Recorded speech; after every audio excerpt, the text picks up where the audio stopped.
Hello, ladies and gentlemen. My name is Mark. I'm one of the key facilitators here over the rest of the London Mayor's workshop. What I'm doing today, if you haven't seen me already, is doing a little recap of our first workshop, all around challenging the entrepreneurial mindset, problem solving, and also looking forward ahead to what the rest of the Mayor's program looks like. So first and foremost, welcome. We are so delighted that you are taking time out to come on this program, to learn, to grow your business, to grow your own self and develop the skills and attitudes necessary to really become a fantastic entrepreneur and have a real impact on the world around us. So in today's session, if you've already been to workshop one, all of this is going to be very familiar. It's going to be a recap. It's going to be relatively short and sharp, but whilst also giving you enough detail for those of you who weren't able to attend the first workshop. Feel free to skip through this to relevant points. If you're looking for specific information, you're going to see the slides up in front of you, as well as a little bit of this ugly mug, and as well, I'm going to share our Miro board as well to show you some of the activities and how you can get the most out of this program and build the tools necessary to really help grow your business. So with that, let's crack on with the slides. The first thing we've got coming up here really is the goals of the first workshop. We want to help you understand the Miro board, what this is, our digital studio, always online, always available for you to access resources, and a living, breathing organism that will grow as the program grows, with more and more kind of boards for you to play with, activities to do, and lots of learning opportunities. We're going to go into how ideas work, where do they come from, how do you grow, how do you problem solve, why is it so important running a business. We're going to go through what the lean methodology is to really make sure you understand the process of kind of starting something up, to go from 0 to 1, creating something out of nothing, arguably one of the hardest things that you can do. So a quick intro to the Mayor's Entrepreneurship Programme and the Entrepreneur Award. Well, we have 4 key categories for you: technology, creative industries, healthcare, and the environment. As long as you're building a business that is focused on one of those 4 areas, then you are going to be eligible to apply for the award. And then we're going to take you through a few stages. Once you apply for the award, we'll run a semi-final competition where we'll do pitch training, and then we'll invite 20 individuals and their businesses to present in what will be our final round competition, and there will be the £20,000 reward and prize for each of the winners, 1 winner per category. In terms of how this program works, the themes are up in front of you. This session is very much around problem identification, as I've already spoken about, challenging that mindset, lean methodology. Then we're going to move to customer development in the next workshop. How do you understand who they are, their needs, their problems, their challenges, their concerns? What are they thinking about? Where are they going in life? Who is influencing them? And then, of course, how do you communicate with them and influence them, learn from them? And then we'll move into kind of value proposition, business model, learning how to articulate what it is that you're doing, and really go to town, hammering in revenue, how you grow the business, and what side of that looks like. Then we'll follow that up with minimum viable product. How do you actually create something out of nothing? What does an MVP, a minimum viable product, look like? How do you build it cheaply, affordably, effectively? What do you need to test for? And then how do you kind of expand on that? And then, as I said, we'll then move into kind of the real pitching support for the finalists, for the semi-finalists, and then finalists. And we'll have a couple of supporting workshops as well. Throughout this program, you'll also be able to book in some mentoring slots. We'll be doing group sessions. Myself, Ed, Laura, our other key facilitators will be hosting these, where we'll be bringing a small group of you together where you can kind of go through themes and topics together. We'll be answering your questions nice and informally. And then, of course, we have our interns who are here to support you throughout this program. We have a wonderful, wonderful group of young individuals, some of whom have been setting up their own businesses like yourself, some of whom came through the Mayor's Entrepreneur Program last year or the year before. And they'll be working on anything from kind of themed areas, how do they support you with social media, through to kind of running little events, socials, informal opportunities for us to be connected in a time where I think we could all do with more more connections, more shared coffee meetings, ideation sessions, and whatever it is. And with that, I really encourage you, please do make the use out of all of this program and the facilities that we provide so that you can build connections, build your network, feel less isolated than a lot of people are doing at the moment. And that is why we have our Miro board to be always online. It's why we have so many interns to help out. And it's why we're doing things like these kind of recordings of the sessions as well as the actual workshops themselves. So we hope it all helps. Right, so some quick introductions. My name is Mark. I am the CEO of a company called Advent. We are entirely focused on your personal development, building the attitudes necessary to succeed in life, and in particular, create game-changing opportunities and solutions in this world to tackle some of the biggest problems, and indeed to help you launch your career.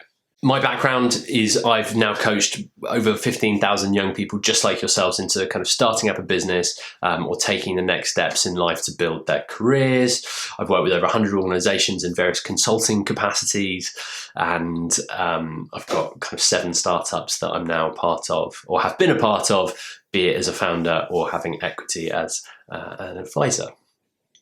And lastly, I've been involved in $1 billion fundraising campaign as well, having written the strategy for a global charity. So a varied background.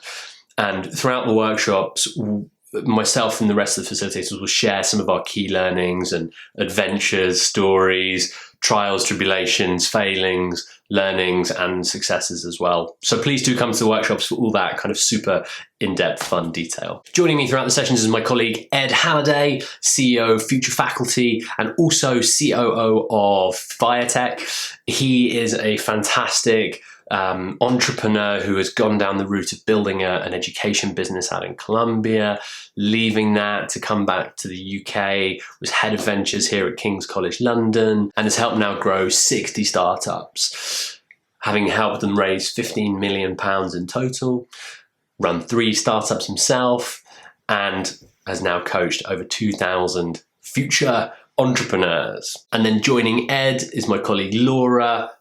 Also, as with all of our team, have been down that entrepreneurial route.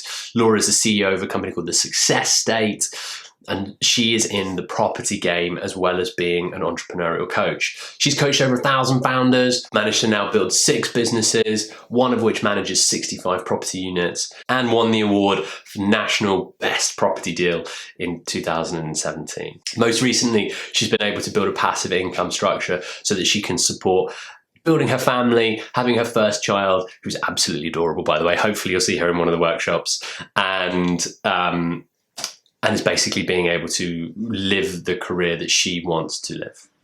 So all of us are here to support you throughout this program. You'll see at least 2 of us in the various workshops, and then doing these little recaps afterwards as well. So with that, let's really crack on with the session.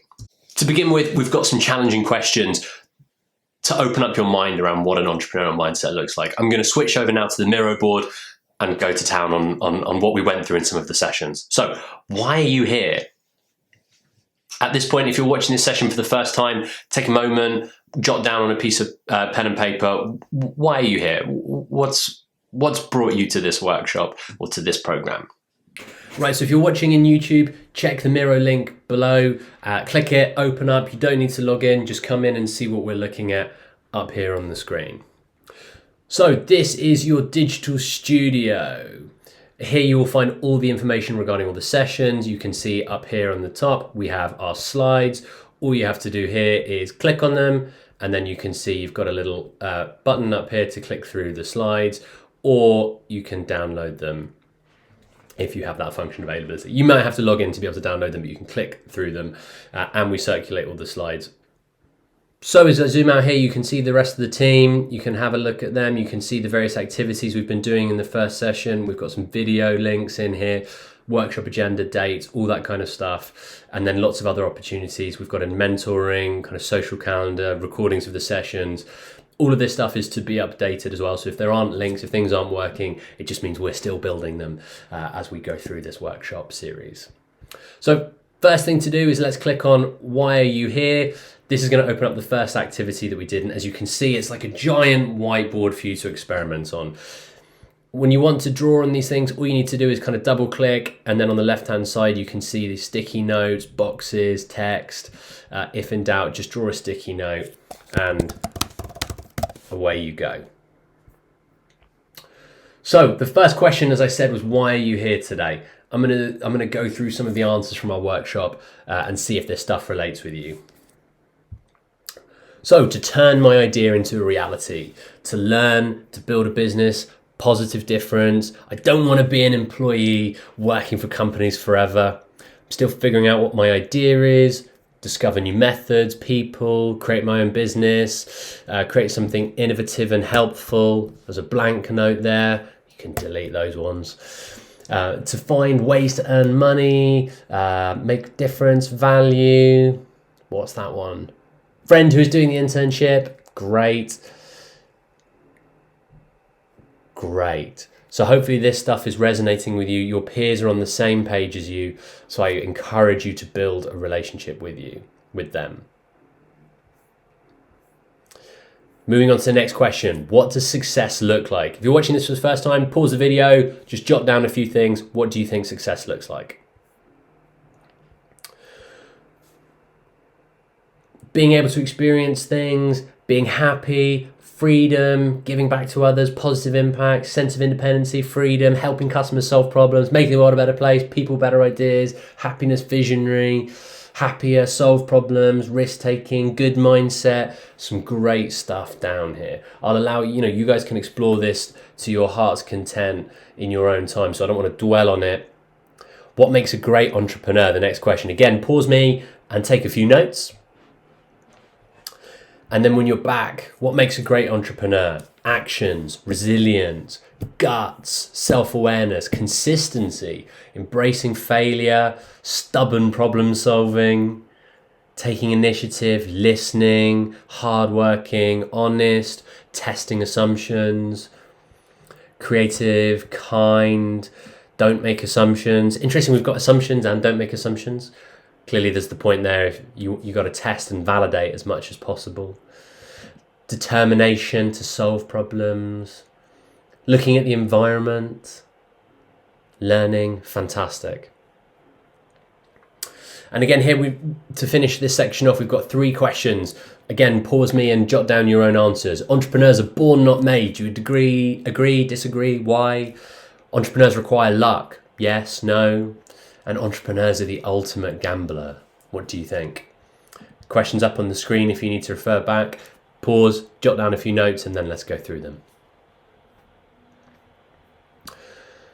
So entrepreneurs are born, not made. Not true, false, not true, nope, disagree. They can be made.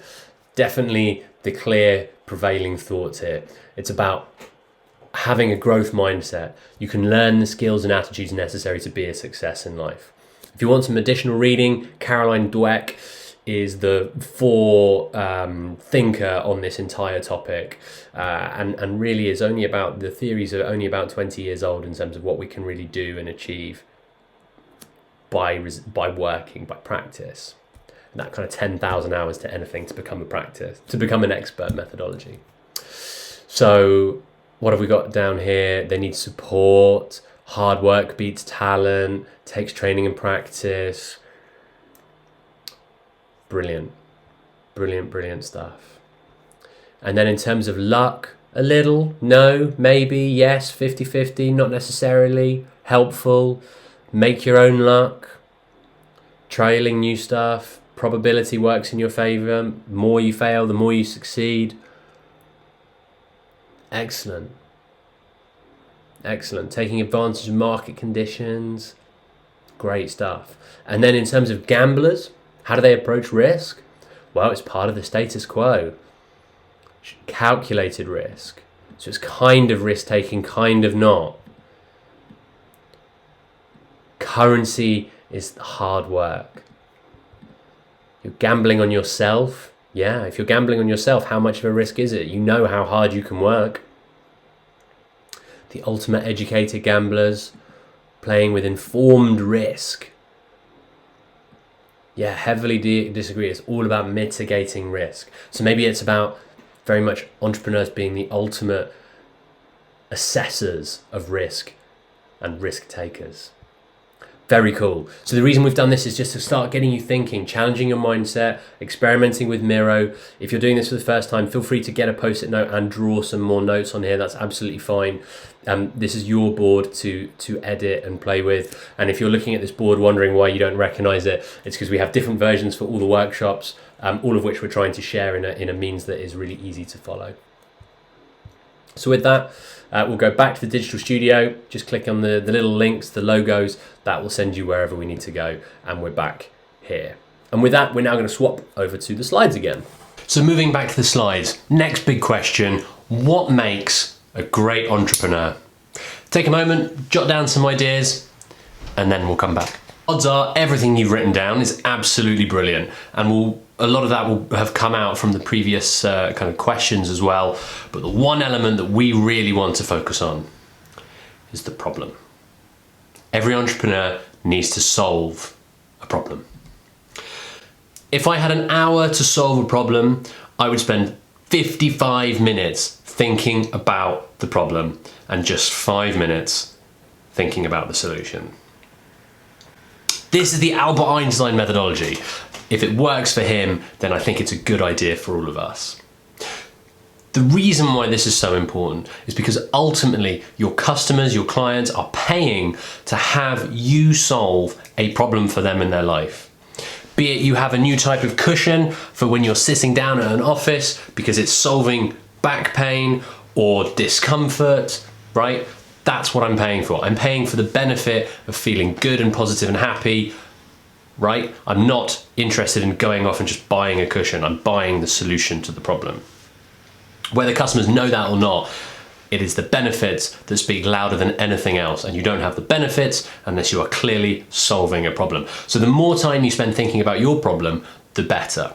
You have to be a problem expert. Your customer, your clients, they have to trust that you know what you are talking about, that you have created the best possible solution for them, and it is worth exactly what it is that you are charging them. Whether it's an affordable product or it's hyper luxury, either way, you have to justify that to them. So that's why we spend so long thinking about the problem.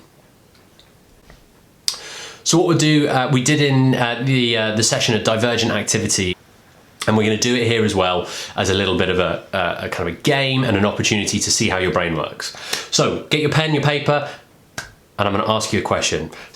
Pause me, set the timer for 1 minute, and write down as many things as possible that you can make out of a leather belt.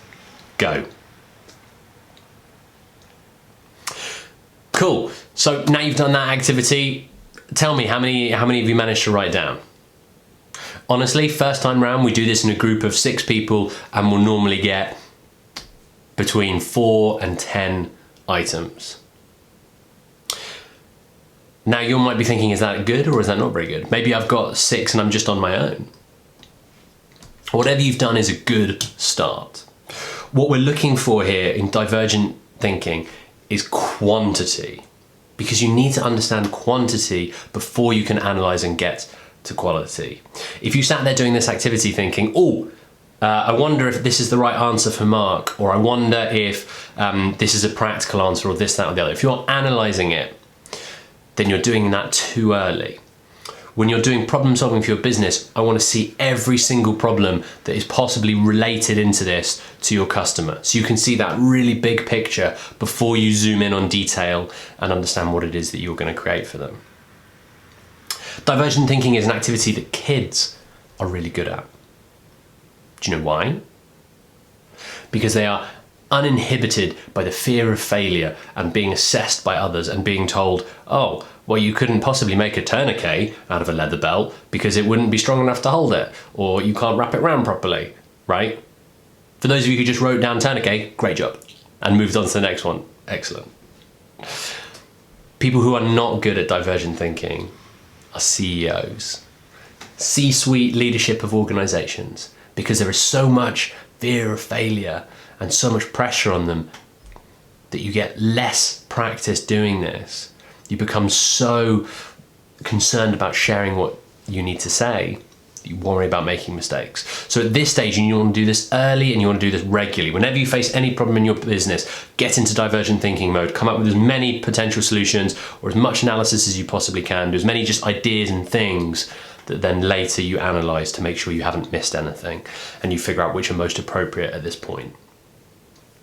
So the key to this activity: fluency, flexibility, originality, elaboration. If in doubt, say yes, yes and this, yes and that. And when you do this in a team, you want everybody contributing, everybody writing down, everybody adding, everybody helping.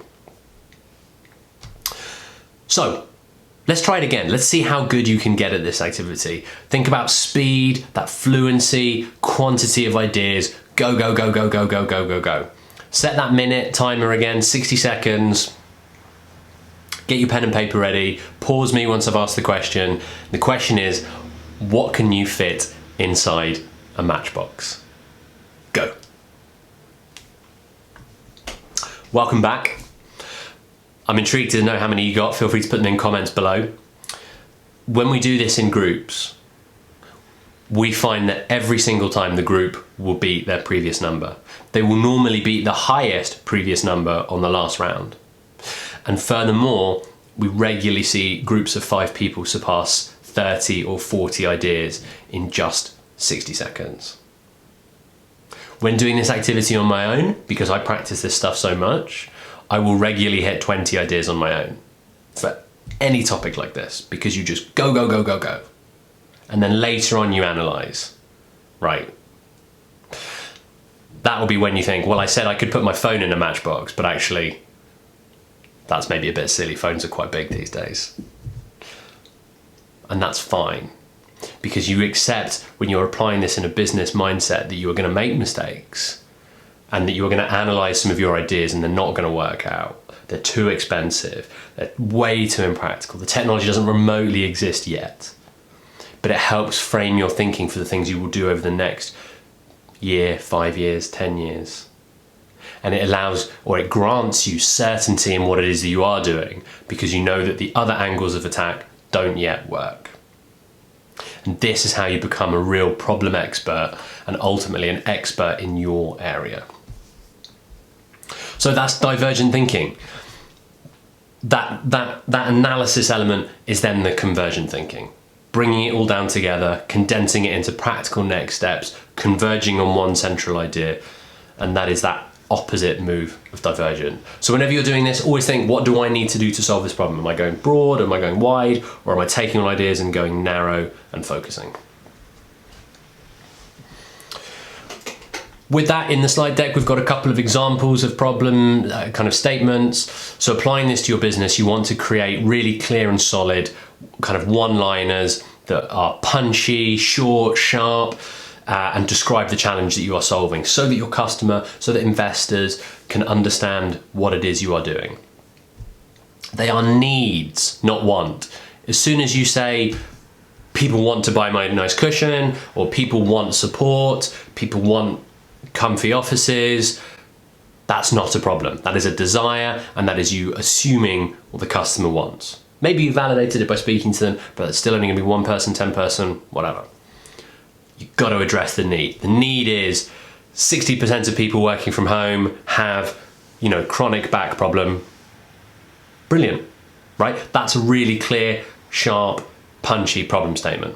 It's not a real fact, by the way, in case it's not clear, but I imagine there is a number that might be like that. So your idea is irrelevant. There's a total focus on the problem.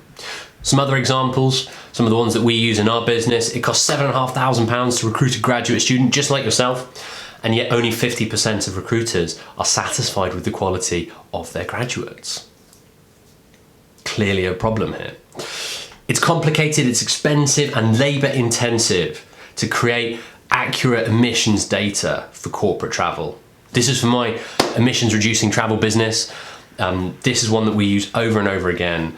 It spells out what the solution is because the problem is so clear. Clearly, the solution is a simple, inexpensive, affordable technology solution rather than the current scenario described by that problem.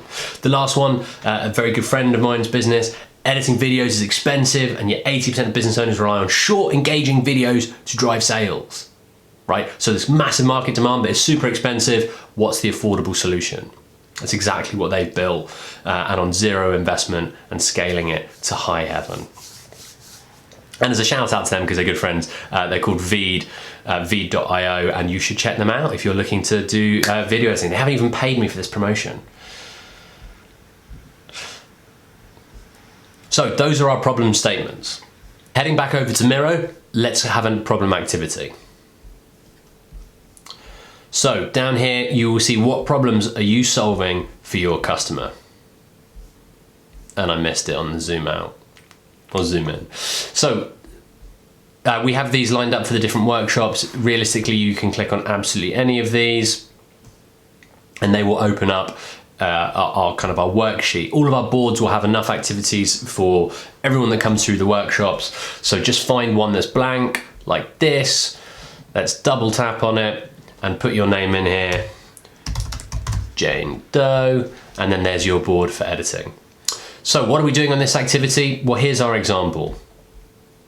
We've got some more information in here in terms of business idea, but what we want to start with is just the problems. So activity number 1, list down all the problems your customer faces that you can think of. Absolutely everything, divergent thinking. So using this example from Laura, we've got problems include mental health problems rising in young people as a result of COVID. We've got unequal education. We've got child poverty is getting worse in the UK, if you can believe that. We've got rising obesity. There are fewer opportunities. You know, list as many things down as you can as possible. Definitely spend, 10 minutes on this activity. Pause me and come back. And now when you've come back, we then want to refine these problems. So what is a particular problem statement that applies to your customer? Maybe 80% of teens face, social isolation as a result of COVID. Now, you might be thinking, how have you come to that stat? Well, that's not a real stat. This is just an example. Often a good place to start is think about what kind of information would be really compelling to your audience. And then you need to go away and do the research. It might just be you start Googling all the problems that you've got your customer facing. So if I Google unequal education in the UK, or in London, or in Nottingham, or in Edinburgh, whatever region you're in, probably not going to be Edinburgh, bear in mind this is a London competition, and see what data comes up, and then learn. So a lot of the time when running a business, you don't know what needs to be done. So you identify what you don't know, and then you go off and you start learning it. And it's as simple as that. And you will find a lot of the activities in the workshops we do, we're not introducing crazy complicated topics. What's complicated or challenging is just doing all the work and always taking one step forwards. So with that, do take some time building your refined problem statements and really going to town and understanding all these wider problems. And you will then find this fits in very neatly with next week's or next session, next workshop when we come to it around customer development. For the last part of this session, we're going to talk about lean, the lean methodology. What is it? What can it do for you? And how could it change the future of your business? So, if you do what you've always done, you'll get what you've always gotten. This is a fantastic quote from Tony Robbins and is very much at the heart of the startup mentality. You are solving problems that other people are either not yet solving or are solving inadequately. That means they are still a big problem for the customers, and there is room for you to swoop in with innovation. And innovation comes in several forms. It might be something totally radically new. It could be something that's seen in other industries but not yet here. It could be a problem or a really cool piece of technology that exists for other people or in other markets, or solves something else that you've adapted, whatever. You've got that pure innovation side, but then you also have improvers, people who take a product that already exists and just make it astronomically better. Incrementally better rarely works. Right? The reason why the original iPhone was such a hit was because it was such a massive step change from all of the other types of smartphones. And now, all smartphones are pretty much ubiquitous, right? So it's a heavily saturated market. The next big leap forwards, whatever that may be, will likely be huge. So Let's dive into this, The Lean Startup by Eric Ries. It's a very short, engaging, enjoyable book. I recommend you buy it. Equally, there's 1,000,001 resources out there on YouTube and Wikipedia and everything in between for you to really learn. And this session as well will really go through the bare bones of what you need. So at the very heart of it is this core idea, this thesis that to maximize customer value whilst minimizing waste. AKA, how much can you achieve? How much can you really help your customer for as little as possible? How are you always building stuff, adding value, creating outcomes, creating traction for as little resources, as few resources? Time, money, people, everything. Lean means creating value for customers with the least amount of resources possible. And here's one of my favorite images, the 3 steps of lean. Literally, you build something, you measure it, and you learn from it. This applies in all contexts. It was created for technology in terms of, build a prototype, put it in someone's hands, and then learn from them, like measure their responses. But it applies in terms of, let's build a survey to go and talk to our customers. The first time you build a customer survey, it's probably not going to be great. And that's okay, right? As long as you measure the responses and then you reflect on it, you learn from it what went really well and what could be improved, the next time you do customer development and surveying, it will go better. The same for building products, the same for whether they're food products, whether it's technology, whatever. The reason for this is because, as Mark Twain said over 100 years ago, continuous improvement is always better than delayed perfection. There are 1,000,001 quotes out there from, if you launch when your product is ready, you have launched too late. If you wish, the number of launches necessary to build a successful business is as many launches as it takes. When I ran my first business, which was a pop-up event space, we did at least 7 launches. Beta launch, trial launch, soft launch, friends and family launch, a London launch, etc., etc. You do what it takes to get to that next phase. And now moving forward, this next slide, this is one of my favorite lean images because it really takes you through the process in depth. Let's do this with an example, and let's imagine that the problem is back pain for people working from home, because everyone's working from home and people do not have ideal setups. So, number 1, describe hypothesis. People have rudimentary offices at home, often working from kitchen tables and so forth. As a result, they have back pain. My solution, let's just say generic kind of padding back thing. If I had a great solution to this, I would clearly be building it and selling it. And if people buy this, back pain will be gone. People will be happier, healthier, more productive, nicer to colleagues. They'll be nicer to their family, etc. Hypothesis, done. What are my assumptions? Feel free to pause at any point and think about them to go through this process of learning, or of course, pause this and do this for your own business. What is your hypothesis first? Number 2, what are the assumptions? Well, I'm assuming that most people are working from home. Clearly, I can validate that in terms of doing research, testings. You've also got intuitive knowledge. We know what's going on with Corona. Other assumptions, that people want to feel better, people have money to spend on feeling better, that there aren't better solutions out there, that my solution might fit on desk chairs like I'm in, through to stools for counters, or all types of chairs. How many different types of chairs do people have in their home? Is there a certain type of chair? I don't know. You see how your brain goes through this kind of divergent thinking. What are all the assumptions and hidden assumptions I'm making in this? Number 3, risks. Everything from, do I know anything about product design, through to, do I know anything about creating a business? Am I going to work hard enough to make this happen? Through to, do I actually know anything about customers? Do I know anything about selling? How do I learn these things? But acknowledging all these risks is very, very empowering, because then you can start working towards solving them. Biggest risk might be, I could spend £5,000 developing this and then no one wants it, or I get bored and give up and do something else, or I have another cool idea. Acknowledge all the risks. Number 4, plan a test. Well, the first test would in this case clearly be talking to potential customers. How much money do you have to spend on your office environment? How much do you value your well-being? How bad is your pain? How many people actually have pain? When you think about your answers, I want to get to a point that says 78% of people that I survey have chronic back pain and contribute it to their working conditions at home, for example. So you plan it all out, and then we get to number 5, building something simple. Now, for the first time, it might be something so rudimentary.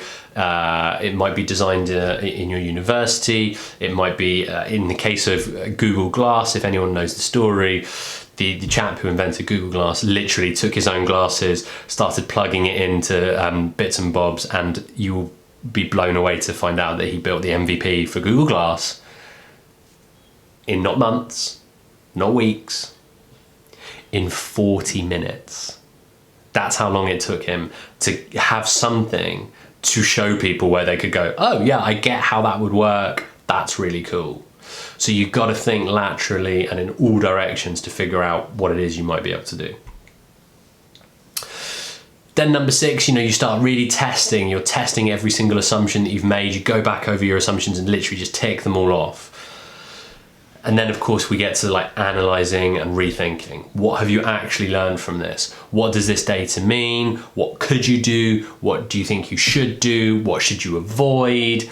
Are there better solutions on the table? Are there massive flaws that you have missed? One flaw in this that you probably have all thought is, well, sure, even if you build the perfect work from home solution, what if no one's working from home once everyone's vaccinated? Okay, well, we don't know the answer to this, so this then becomes part of my assumption. And I would say that the assumption will be, yes, we will go back to the office, but remote work is here to stay. People are enjoying it. Companies trust their employees more than ever. If people are working 2 days from home a week, will they still pay to solve their back pain? That then becomes a calculated risk that you would take as the entrepreneur building this business. You can never know everything necessary to build your business, I promise you that. But where you are aware of all the risks, and then you can safely say, yeah, I'm comfortable with this, then you will have more confidence and more certainty. And then when you speak to investors who go, yeah, is this really going to work? You go, yeah. And I feel confident it's going to work because here is all the testing I've done. Here's everything I've learned. Here's everything I know about the market. Here's the problem analysis inside out, deeper than you could possibly imagine. And this is why it's going to work. And that's when people go, wow, you know your stuff. That's really cool. I might invest. So that is the lean methodology through and through. And it's incredibly simple and it's incredibly effective. Please come back to these slides, this video.